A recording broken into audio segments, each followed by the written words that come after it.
Rosendo, bueno, primer pregunta, un poco empezando por la política exterior del presidente Milei. Nos gustaría que nos des tu opinión con respecto a los primeros 7, 8 meses de política internacional del presidente Milei. Bueno, primero yo diría, desde que ganó la elección, dijo, mis alianzas internacionales van a ser Estados Unidos e Israel. Estas dos definiciones han sido, para a mi juicio, claves. ¿Mm? Está haciendo lo que dijo que iba a hacer. Este tema que muchas veces se dice, lo dicen por la campaña, después van a cambiar, lo dicen, o lo dicen, pero después la realidad lo va a obligar a modificar. Bueno, entonces, qué te diría? 11 viajes de Milei al exterior desde que es presidente, muchos viajes en 7 meses, 5 a Estados Unidos, 4 a Europa, 1 a Israel y 1 a Brasil. Pero a Brasil fue respaldado a Bolsonaro, no fue una relación de Estado. Es decir, yo diría, los viajes te confirman 100% lo que Milei dijo en este momento. Bueno, que el mundo es mucho más grande que Occidente. ¿Qué es Occidente? Las Américas, incluidos nosotros, y Europa. Somos el 18% de la población del mundo. Todos nosotros somos una África, una China o una India. Bueno, ¿cuál es el punto? Reducir el mundo a Occidente hoy, no diría peligroso, es erróneo. ¿No es cierto? Es decir, yo diría que en el concepto de mi ley, las relaciones exteriores se reducen a Europa, Estados Unidos, ¿no es cierto? Y bueno, y no más que eso. ¿No sé? Porque América Latina, que integra Occidente desde el punto de vista histórico, geográfico, cultural, ¿no es cierto? Y cultural también, bueno, para él no es la prioridad. En realidad, pasó por El Salvador. Es Pasó por El, verdad. Sal- pasó por El Salvador.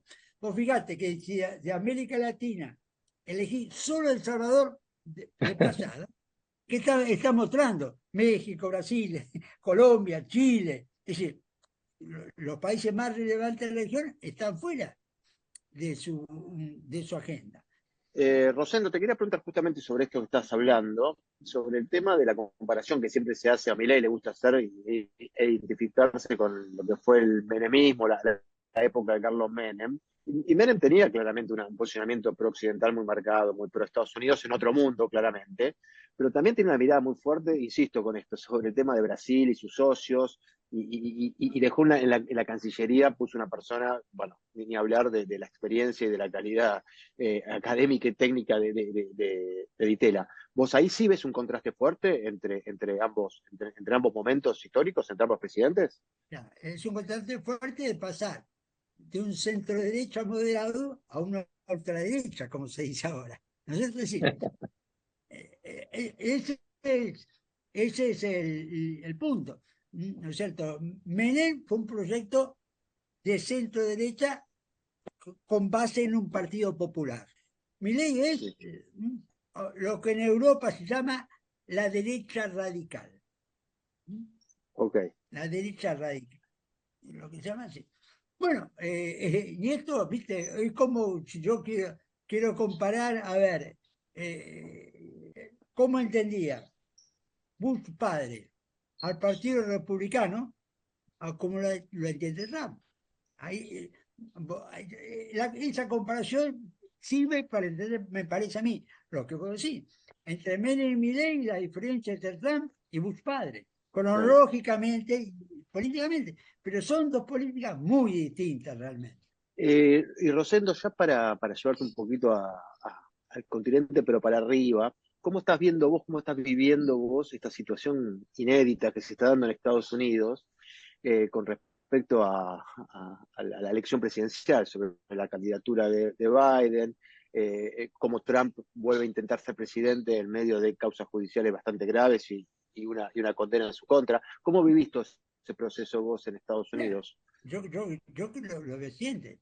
lo llamativo es la inacción política del Partido Demócrata. Porque es una elección crucial, ellos mismos lo dicen, que gane Trump o no gane Trump no es lo mismo que gane Bush padre o que pierda Bush padre, para hacer una referencia histórica, ¿no es cierto? Bueno, lo curioso es la inacción del Partido Demócrata, la incapacidad de resolver, la incapacidad de decidir, ¿no es cierto? Dicen, acá se juega la democracia norteamericana, pero su actitud frente al problema no es la de toma de conciencia que se juega la democracia republicana. Yo creo que por eso la crisis política de Estados Unidos, bueno, es decir, es realmente grave, ¿no es cierto?, desde este punto de vista. Una polarización que, como dicen los historiadores norteamericanos, es la más profunda desde la guerra civil. Nunca la sociedad estuvo tan fracturada o enfrentada desde ese momento, ¿no es cierto? Bueno, entonces yo te digo, ¿qué me llama la atención? La inacción del Partido Demócrata. ¿Y vos pensás que finalmente esto va a terminar con Biden dando un paso al costado? Me parece que no. Me parece que no. Es decir, por eso yo creo que es inacción, desde mi punto de vista. Ese es el punto. Además, termina siendo más importante lo que dice George Clooney, más importante que lo que dice un gobernador o un legislador. No sé, es decir, increíble. Trump avanza, pero enfrente la política no es capaz de articular, porque la sociedad norteamericana está dividida en dos. Son dos bloques, un poco más, un poco menos, pero son dos mitades. No es 70 y 30. Digamos que es 50 y son dos mitades. No es que no haya, digamos, una base de reclamo en la sociedad. No, tremendo lo que está pasando en Estados Unidos. Además, ayer se cerró la cumbre de la OTAN, que se celebró en Washington, ¿no? El 75º aniversario de la alianza, con declaraciones fuertes, ¿no? De invitaciones a Ucrania como socio, eso ya está claro, es irreversible, palabras contundentes. Ahora, se lo vio justamente, eso es algo que agrego, ¿no? Se lo vio a un Biden confundido. O sea, si tuvo una oportunidad de demostrar que estaba mejorando o que podía todavía ser un líder, ¿no? Tuvo una repetida cantidad de errores y confusiones de lapsus, digamos, como por ejemplo confundir a Zelensky con Putin o a Kamala Harris con Donald Trump. O sea, realmente complicado, ¿no? Pero, ¿qué conclusión sacás de la reunión que se celebró en Washington? Ahí Rosendo. coincido con vos, la cumbre para reforzar al Biden candidato electoral fracasó. Pero yo creo que el mundo estuvo en mucho riesgo hasta ayer a la mañana, porque la presión, a partir del 5 de abril, la conmemoración de la firma de la OTAN, 75 aniversario, cuando el secretario general en noruego, Jens Stoltenberg, dijo: el nuevo enemigo es una cuádruple alianza de China, Rusia, Irán y Corea del Norte. Lo reiteró desde entonces, varias oportunidades, y varios primeros ministros, jefes de gobierno europeos, insistieron: ese es el enemigo. Si el documento de ayer hubiese dicho: el enemigo es Rusia, China, Irán y Corea del Norte, hoy la situación internacional estaríamos frente a un conflicto globalizado. ¿Qué es lo que venía diciendo la OTAN en las últimas dos cumbres anteriores? Las últimas dos post-invasión rusa a Ucrania. Decía, bueno, Rusia es una amenaza, China es un desafío. Ponía una diferenciación. China es una amenaza, Rusia es una amenaza, China es un desafío. Diferenciaba dos categorías. Poner las cuatro en el mismo nivel de alianza militar, como hizo Stoltenberg públicamente, bueno, lleva al mundo a un escenario de conflicto global. Pero tal de un lado, Rusia, China, Corea del Norte, ¿no es cierto?, e Irán del otro, eso es un conflicto global. Hubo discusiones muy a fondo si se corroboraba en la declaración ese concepto o no. Se optó por no hacerlo, sí se optó por presionar, redoblar la presión a China para que se aleje de Rusia. Pero ¿cuál es el punto? El mundo, opinión personal, el mundo estaría mucho más inseguro hoy si la OTAN hubiera dicho ayer. El enemigo es Rusia, China, Irán y Corea del Norte. Y Rosende, te pregunto, ¿lo están esperando a Trump todos? Zelensky, la OTAN, digo, lo de la cumbre también tiene que ver con que están viendo que el mundo realmente puede sufrir un cimbronazo si Trump vuelve a la presidencia, por lo que dijo Trump abiertamente, ¿no? Sobre la guerra de Ucrania y sobre otros conflictos. ¿Qué es lo que pasa?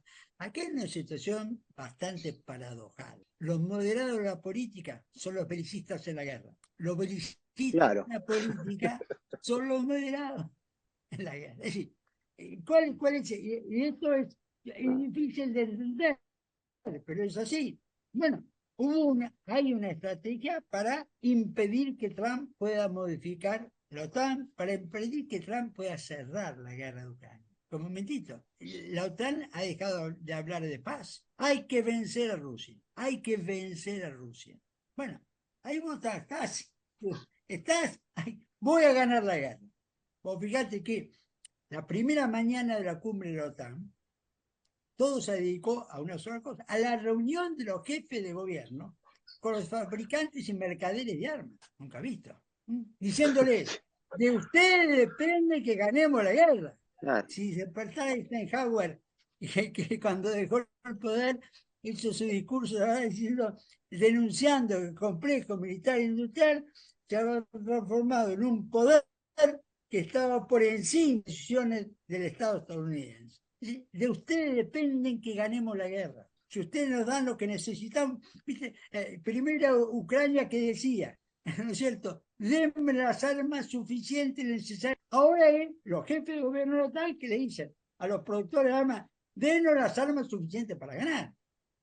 Una confusión realmente importante desde el punto de vista conceptual e histórico. Esto me coincide con un Biden muy confundido. Pero un momento, llegado el punto crítico, yo tomo el valor de haber evitado el cuádruple enemigo. Una señal muy importante que no la supió leer. India, primera población del mundo, quinta economía, cuarto en la carrera espacial, fundamental, ¿no es cierto? Y cuarto gasto militar del mundo. La proyección en años te hacen que en 15 años fácil, la India es la tercera potencia del mundo, ¿no es cierto?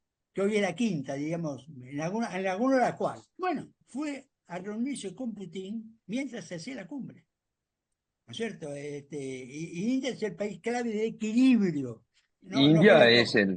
el ejemplo del país pragmático, ¿no? Está en todos los frentes, en todas las alianzas. Bueno, sí, pero ante todo yo leía para mí, la potencia del equilibrio, que tiene un papel muy importante, viste, en moderar. Pero, que es lo que está diciendo, un momentito, si llevan a un enfrentamiento Oriente-Occidente, no son lo que... Bueno, creo que este es el punto.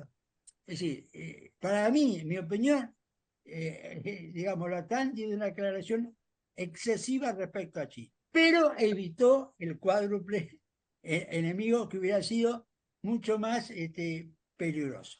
Con respecto, Rosendo, para volver a la OTAN, que es uno de los temas que está preocupando, y el posible triunfo de Donald Trump, tú lo escribiste en Nueva Mayoría, hablaste analizaste las actitudes, las opiniones de Donald Trump con respecto a la OTAN y a la incapacidad de los europeos en, por ejemplo, digamos, pagar a la OTAN el 2% del presupuesto militar, como incumpliendo el aporte a la OTAN, ¿no?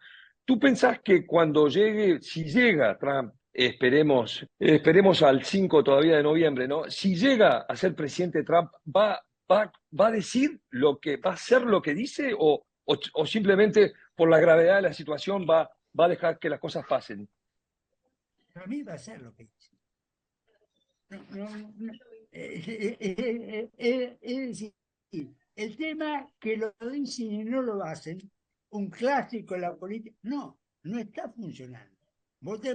Ahora, me parece a mí llamativo, solamente todavía hay 9 países de la OTAN que no cumplen con destinar el 2% de gasto a defensa, del PIB, a defensa. No lo cumplen. Viniendo Trump por delante, que los socios de la OTAN no cumplan, que es un compromiso firmado en 2014. Es muy riesgoso. Pero ¿cómo han dejado que eso sea así? Bueno, realmente es llamativo, ¿no es cierto? Es un riesgo. Bueno, yo creo que, a ver, ¿qué va a hacer Trump? Si uno quiere ver con un ejemplo muy, muy cercano en el tiempo, que cómo va a operar Trump, cómo ha operado el primer ministro Orbán de Hungría su primera semana como presidente pro tempore de la Unión Europea. Se lo tomó en serio. Primero fue verlo a Zelensky, después fue verlo a Putin, después fue a China y después a Trump. Es difícil encontrar un uso tan eficiente de una presidencia pro tempore en tan poco tiempo. Además de formar su sector político en la Unión Europea, ¿no? Que es uno de los... Le Pen, claro. que formalmente son el tercer bloque. Mirá, tercer bloque, ¿no? Porque tiene una cantidad de diputados, es importante el sector que armó Orbán. Una eficacia total, ¿no es cierto? De eficacia de movimiento. Trump tiene una visión, lo internacional, no sé, las Naciones Unidas, la OTAN, Rosendo, monetario, el Banco Mundial, sí, perdón. No, ya para ir terminando y agradeciéndote el tiempo que te tomaste, nos dedicaste, quería terminar quizás esta entrevista como la empezamos, pero hablando de un tema que también vos sos claramente un experto, que es el tema de la defensa, ¿no? Sí. Y ahí te quería preguntar sobre cómo ves ahora sí otro balance del gobierno de Milei, pero en materia de defensa, con la compra de los aviones norteamericanos, con este acercamiento a la OTAN.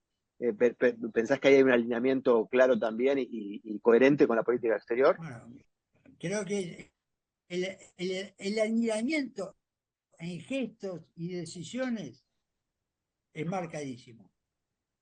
Conceptualmente debe ser así. Conceptualmente, la defensa tiene que estructurarse en base a los objetivos de la política de la política exterior, ¿no es cierto?